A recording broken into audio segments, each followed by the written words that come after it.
Hey everybody, I'm Chris Metzler, one of the programmers here with the Green Film Festival of San Francisco. You got to just see this really wicked documentary, The Cigarette Surfboard, and we're lucky enough to have filmmaker Ben Junkins here. Welcome, Ben. Thanks for having me, Chris, and thanks everyone for watching the film. Hope you enjoyed it. And yeah, let's pick up some questions. Yeah, most definitely. Well, I also say it's a kind of for a long time I know Ben, you were a Bay Area-based filmmaker, so it's always neat to kind of run across films with local roots. So that's exciting. And I guess maybe a good place to jump in was like, what was the kind of catalyst for you to decide to pick up a camera and start telling the story? Yeah, that's a good question. So, Taylor Lane, the star of the film, we met in 2014 in Santa Cruz through the surfing community there. And, he was studying industrial design at San Jose State University. I was studying film at the University of California, Santa Cruz. And he would hire me to make little videos of these products he was making in his industrial design classes.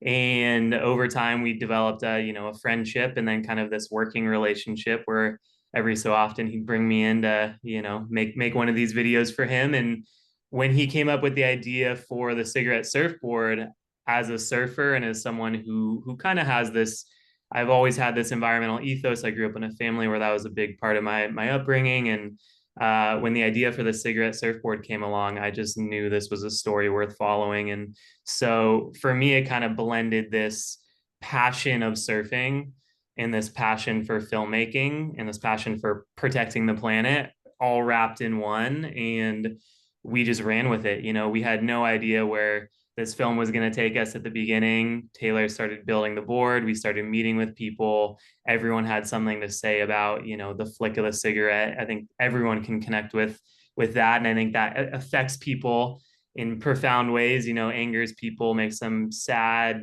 some people react. And, the more people we met, the more people we talked to, we just knew this was bigger than, a short film, which was what it was initially intended to be.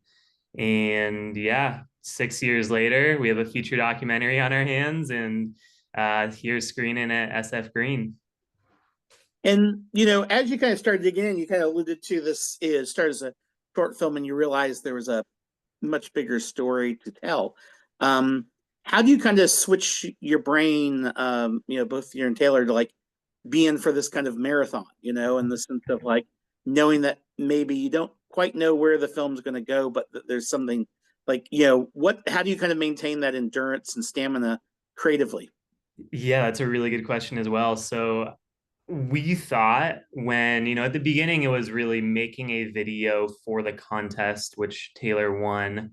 And it was around that point of winning the contest that we knew, I think through that first summer of him making the board, we knew we were going to make something bigger than a 1 minute video for the contest. We were going to make a 10 to 15 minute little surf film, talk about the problem and just a very easy internet video. And yeah, again, it just exploded when Taylor won the contest. News of the creation went viral, and we just knew we had such a bigger story to tell. So we had no idea though that would take us 6 years. It was my first feature documentary that I've directed, and yeah, we had no idea that it was going to be this marathon that it ended up being, and that I think a lot of documentary films end up being. And so we ran a crowdfunder at the end of 2017 to start production of the film, and we told people that it was going to get released early 2019.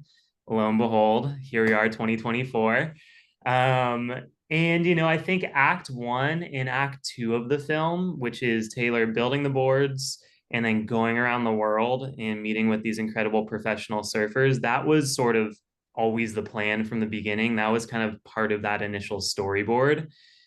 Act Three, we had no idea that was where this marathon was going to take us. And that's kind of the beauty of documentary, right? You don't know exactly where the story is going to take you. And because we were filming this in real time, it wasn't about something that happened in the past. This is like day by day, month by month.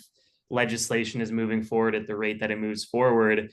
We were just kind of at the whim of that. And I think Taylor, when he realized, oh, this, I have the potential to do something politically with this and have some tangible impact with these boards.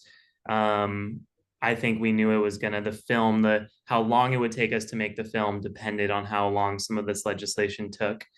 And the legislation is still ongoing, and we have some very exciting news on October 8th of this year. So you might be watching this end of October, so just a couple weeks ago. The Santa Cruz County Board of Supervisors unanimously passed an ordinance banning the sale of single-use cigarette filters in the unincorporated areas of Santa Cruz. So this is huge. This is something we've been working on for years, and this just happened.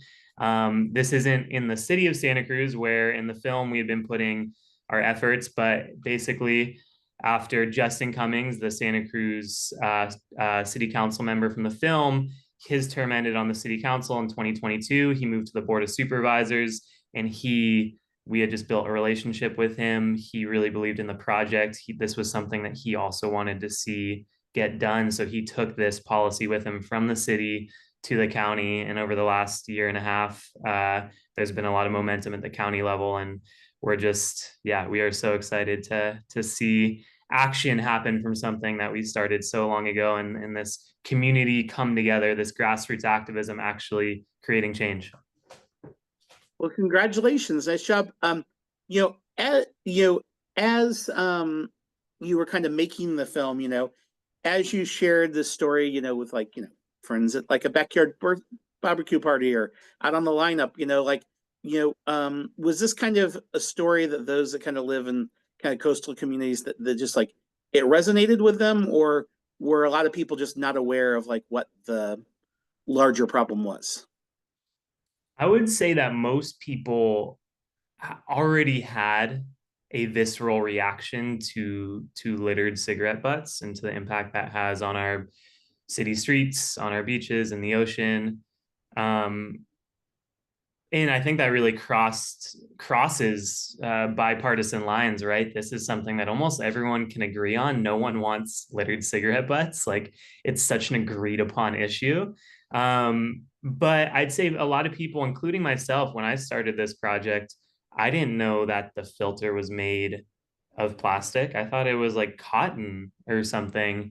Yeah. And now I can't walk around a city street or a beach and not see these things. They are truly everywhere. And I think a lot of people had that same, misunderstanding of both like like what is in the filter, as well as the whole filter fraud. That was one of the craziest things we learned, was this filter actually does nothing for the health of the smoker. It was a marketing ploy from Big Tobacco in the 60s, following the Surgeon General's report in 1964. So that kind of blew our mind. And when we could really come at this issue from a environmental standpoint, from an economic standpoint, and from a human health standpoint, it was kind of just a no-brainer. And I think, as far as the surfing world and our surfing friends, I think in our film, we highlight a side of surfing that maybe isn't always seen. We had such an opportunity, such a privilege to be able to travel the world and meet with these incredible ocean activists. And in mainstream media, these maybe aren't the type of surfers you're always that always come across your radar. So I think for a non-surfing audience, it really shows this side of surfing that is there and that is growing, and that surfing is changing, and that there's more and more people like this that are using their platform to, if they're a professional surfer, they're also doing something else. And oftentimes that is related to giving back to the ocean in some way. And so I think people, both surfers and non-surfers alike, it was a captivating thing. I mean, no one had ever, this is the first cigarette surfboard ever created. So surfers were like, what? A surfboard built from cigarette butts? And non-surfers are also like, what? A surfboard built from cigarette butts? Yeah. And I think it really just opens up the conversation for everyone to have dialogue about, this idea of like, not my problem. My one small action doesn't really add up when it does. Yeah. Well, that also makes me think. There's you're getting a chance to kind of screen this film in many different parts of the country and the world, and even I saw like you guys are going to be screening Wyoming soon. As I was wondering, like in kind of non, coastal or landlocked places, like what is their response to it? I mean, are they, is it kind of a curiosity, or are things is this kind of a impetus for change? For those even that don't live near the ocean?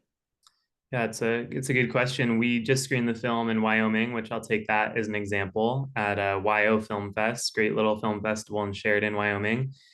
And it receives such a good response. And I think because for them, they live in this area that they use the rivers, they use the mountains, there's this crossover between, maybe an ocean sport community or an ocean community and a mountain community.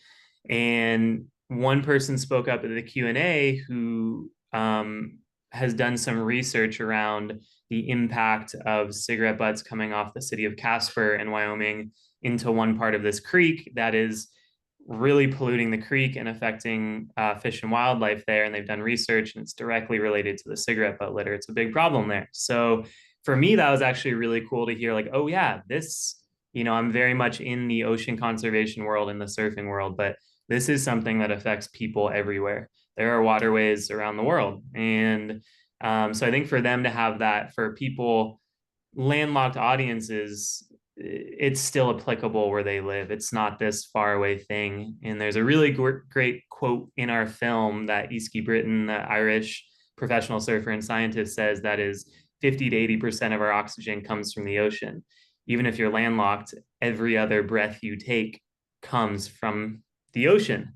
And so I think that really connects people. Like, it's like, oh my God, like even this thing that might be thousands of miles away, that's still impacting my everyday. That still impacts the air that I breathe. So I think it really brings together this, like, the ocean is the planet. It's all one, and we got to protect all of it. Okay, well, thank you to you and Taylor for deciding to kind of go down this rabbit hole and bring back this cool story, and also all the kind of engagement efforts that you're out there doing. For those that see the film that want to kind of continue to follow your progress and Taylor's progress, what's the best way to do that? Yeah, we're going to be continuing to screen the film around the country and around the world over the next many months, maybe years. Catch us at another screening if you can come in person. Come see the Siggy boards in person if you ever have that opportunity. I feel like seeing the boards and the film together is a really, really awesome thing. And, we're going to get the film online eventually. We're seeking distribution. We definitely want to reach a broader audience in that way. And yeah, you can follow our journey on Instagram. We're definitely keeping it really updated these days with all the festivals, with what's going on in Santa Cruz with the legislation. Our handle is at the Cigarette Surfboard. We have a website, thecigarettesurfboard.com. We also keep screenings and other news updated there. If you want to join our mailing list, I think there's a tab on our website that says contact. So you can put your email address there. And we have merch too if you want to support our journey and us continuing to push forward this message and this legislation. And really now we're hoping to start to use the film as this kind of blueprint for other communities around the world that also might want to tackle this issue of banning the single-use plastic cigarette filter. So we're really taking this impact campaign in now a concrete direction with Santa Cruz just passing this bill. So that's super exciting. We have merch that helps support us and keep us going and doing that. Hats, t-shirts, yeah, many ways to follow us, but please reach out if you have any questions. Send us a direct email. We always try to respond. Film at thecigarettesurfboard.com. And yeah, I think I just gave you like 5 ways to stay in touch. So pick one of them. Well, very cool, Ben. Rocket, and have a great day. All right. Thanks so much, Chris. Yeah.